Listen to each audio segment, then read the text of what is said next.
L'Algérie a introduit une modification importante dans la réglementation du transport de devises. Le projet de loi de finances pour 2026 prévoit désormais l'unification du seuil de déclaration pour toutes les personnes entrant ou quittant le territoire national.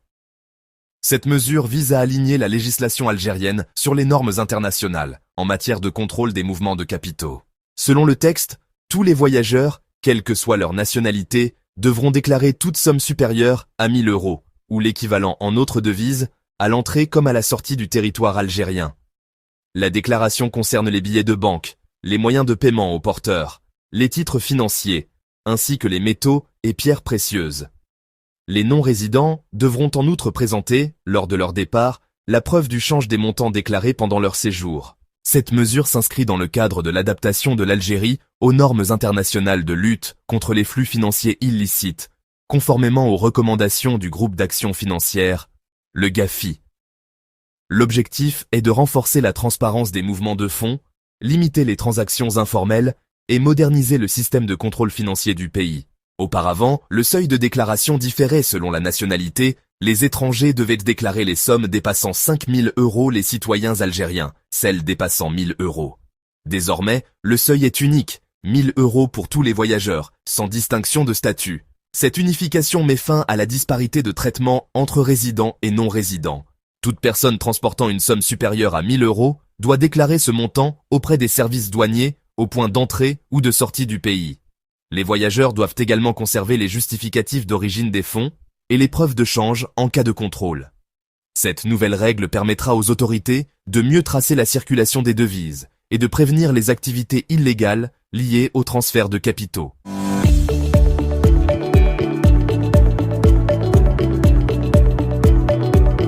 Poursuivi pour enrichissement illicite, Tayeb Lou clame son innocence devant le juge par Zakaria S.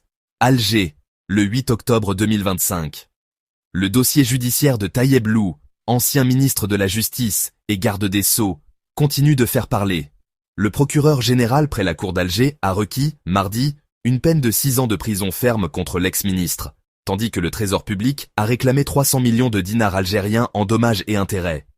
Les faits reprochés à Tayeb Lou. L'ancien ministre est poursuivi pour fausse déclaration de patrimoine et enrichissement illicite, conformément aux articles 4, 36 et 37 de la loi n° 06-01 relative à la prévention et à la lutte contre la corruption. Le 7 juillet dernier, le pôle pénal économique et financier de Sidi Mamed l'avait déjà condamné, en première instance, à 4 ans de prison ferme et une amende de 200 000 dinars, avec confiscation de ses biens.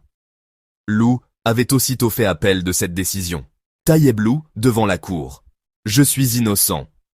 Devant la 10e chambre pénale de la cour d'Alger, Tayeb Lou a nié toutes les accusations portées contre lui. Selon le média arabophone Eshourouk, l'ancien ministre a affirmé être une personne intègre, victime d'accusations sans fondement. Il a également évoqué ses problèmes de santé, expliquant avoir subi 2 interventions chirurgicales, dont une au cœur, et avoir lutté contre la mort pendant 7 heures. Ses déclarations de patrimoine.